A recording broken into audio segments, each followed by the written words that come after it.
Hey, so you probably got the Play or the Play Plus and you've been enjoying the machine and you use a lot of the fill tool to bring in beats and patterns and that.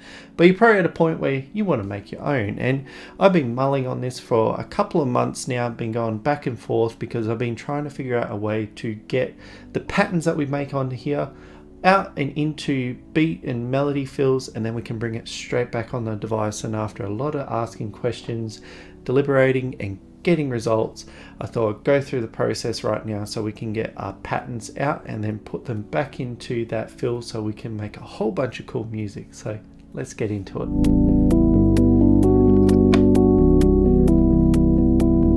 Alright, we're here with the Polyend Play and I've got a fresh project loaded and I'm just using the Play Plus right now, but it's going to work on both. And there is a bit of housekeeping with this one, a little bit more, just because of how we are loading samples into this to start with.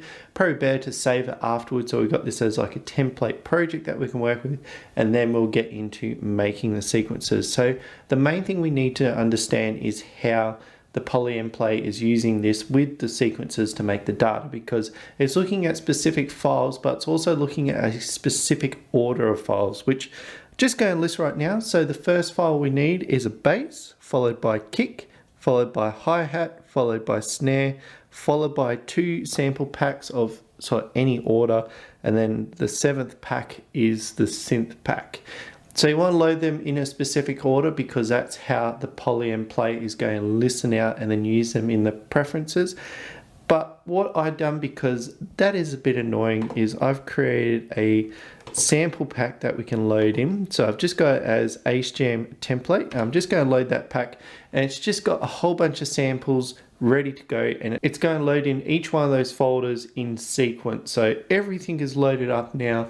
You can find that on my Gumroad. I just thought, because of how specific you need to be to set something like that, let's just make a file that we can load on it straight away. So now we got the files loaded. I'm just going to back out of that. So I've got the song mode.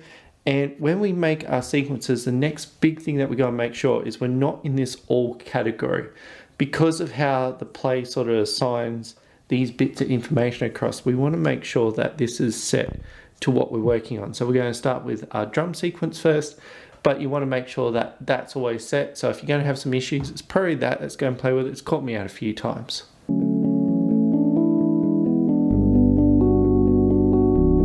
So we are at the point where we can start focusing on our patterns. Now, when it comes to drum kits, because there's 2 parts to this, we're going to focus on drum kits first and then the melody and bass. There is a specific order that we want to make sure. So this first channel here is going to be kicks. Second channel is going to be snares, and the last channel here, or the third channel, is going to be our hi-hats.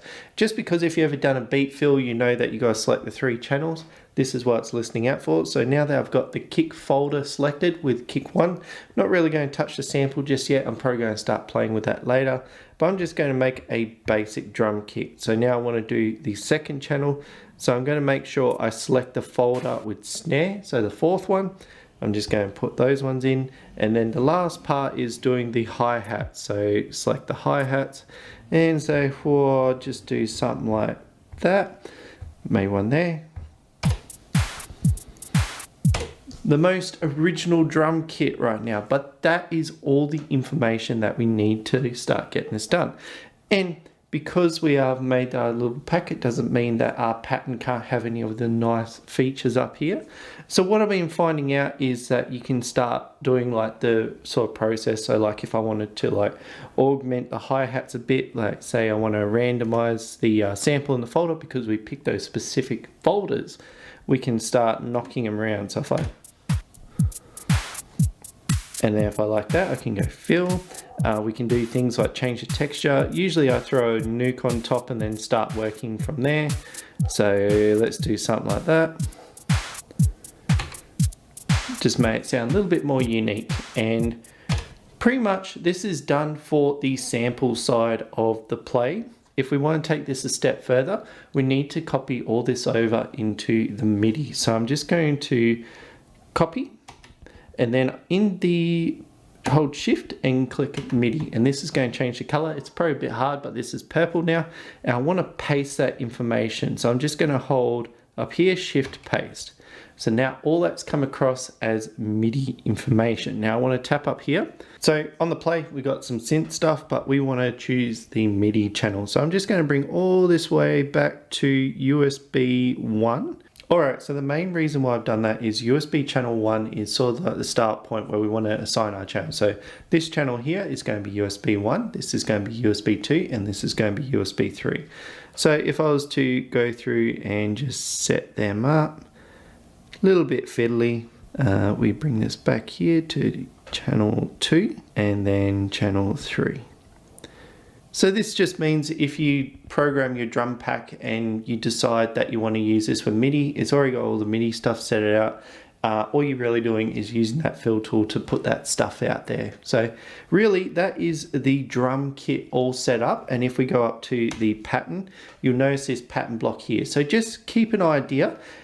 When you look in code, like we'll go onto the computer in a sec, but you'll notice that these are numbered like 1 to like 16, 24, 32. The way that we're going to organize it, or the way I like organizing it, is I just go through and make a whole bunch of drum patterns along the top. And like the second row, or maybe if I'm planning to make a lot of drum packs, I'll drop down and come to a point down here. So there'll be like, this is drum pattern 1, 2, 3, 4, and then you'll get 16 there. It's like, oh, that's a clear break.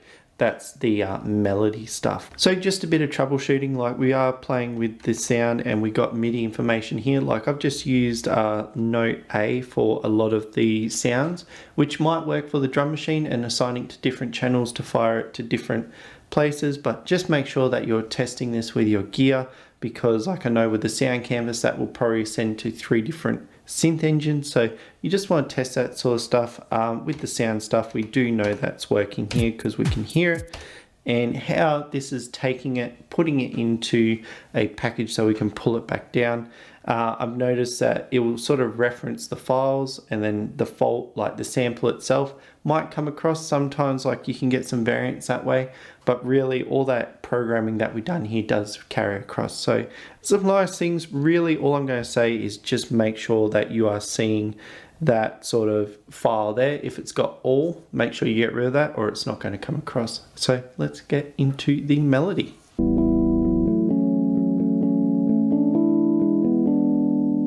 Alright, now we're out to the melody. So what I'm going to do is select a point down here, because like I was saying before, this is going to be 1, this is going to be a number, probably 48 or something like that.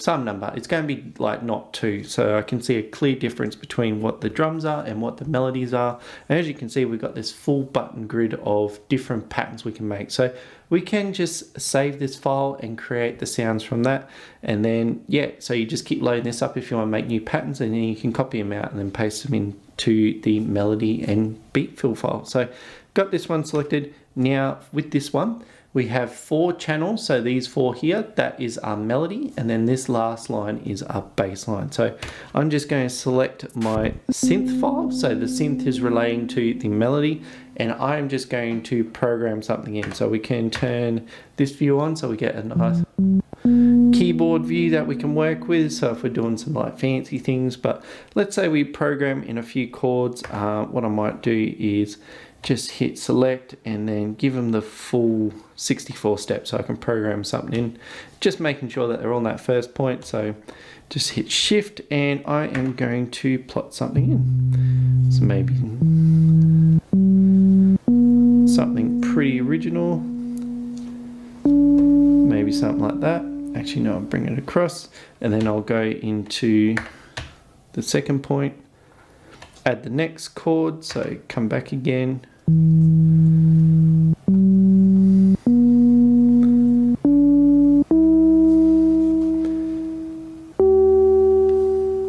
In a few different chords, so it might be better if you go shift view. Whoops. Alright, so I've just programmed something in and it sounds alright. I've just used that little piano thing over here, but another way we could plot it in as well using the piano roll, so we can select it, hold view, and we're going to see a view of like the different notes. So like these are octaves, and then I can see like the melody lines kicking in as well. So this is just a nice way to build like a melody structure. I did use the full 64 steps. This is a way that we can sort of program in our favorite chords or like melody lines that we seem to use this quite a lot. And same thing again, we can use the stuff up here, so I'm just going to get out of that. So we can like say, whoa, we go, maybe just drop a nuke on it. It's always fun.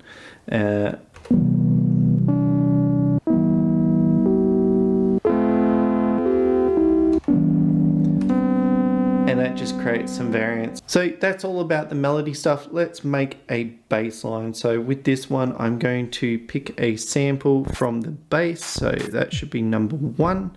Cool, we have our bass set up. And because I've already filled in a whole bunch of the steps, I'll do the same thing here, but I'm just going to select it and show you that you can use some of the Euclidean stuff. So I'm just going to come up here, fill, let's do a Euclidean, because we're using the full 64 steps, we're going to go something quite high, maybe. And then I might randomize the note just to give it an interesting bump. Yeah, we'll just solo that. We'll just save that, give it some texture, and then we'll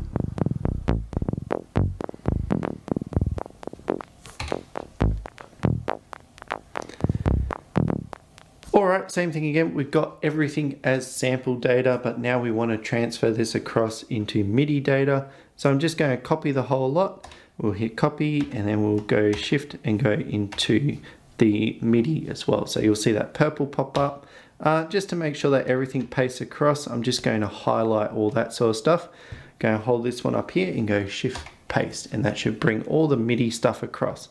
And same thing again, I want to just go through each of these channels and make sure they're on the correct USB. So USB 1, and then USB 2, USB 3, bit of a scroll, USB 4, and then for the bass line, that is USB 5.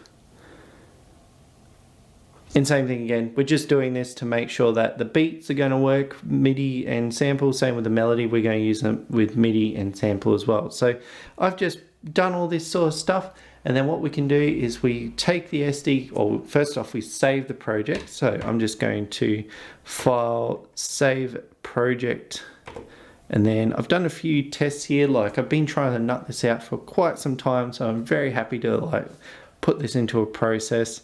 And then what I want to do is I'm just going to save. So I'm just going to make sure I name this. So, all right, now that we've got it named, I'm just going to convert. That's going to save it there. Sweet. So I'm just going to take the SD card out and let's jump on the computer. All right, we're just here in front of the computer now, and really we're just going into the files. So we want to go to projects. We want to select the project that we put those files in. So I just did the melody fill test. Now if we jump up here to patterns, as you can see, we've got pattern 0 and pattern 64. So that's the reason why I kept such a large gap between the patterns themselves, just because when it creates to our beat fills and our melody fills, they're going to separate out, and just makes it a lot easier to see. So what you want to do, usually I would copy these out and put it into a separate file, and then just make sure I give them some sort of naming and file convention. Like the main reason to do that is just so when it comes to pulling them back in and using them on the Polyend play, you sort of got a reference. It's not like pattern 001, like it's so unoriginal and you can't really tell anything about. Like if you're making lo-fi chords, some lo-fi 01 or lo-fi happy sunset, like it just makes it a little bit more memorable to get back into it. But jumping back, what you want to do is once you name them, you come back into the root of the file, and you want to make sure that all the beats go into the beat fill. So as you can see, these underscore AJ123 are ones that I prepared earlier. So these are going to be like what I show off a little bit later, but just putting the underscore in there, make sure that they sit right up the tippy top. So if you want to have some favorites, you can definitely underscore them and bring them up the front. Same thing with the melodies, you want to put them in the melody fill. So same thing there, I've got that underscore version as well.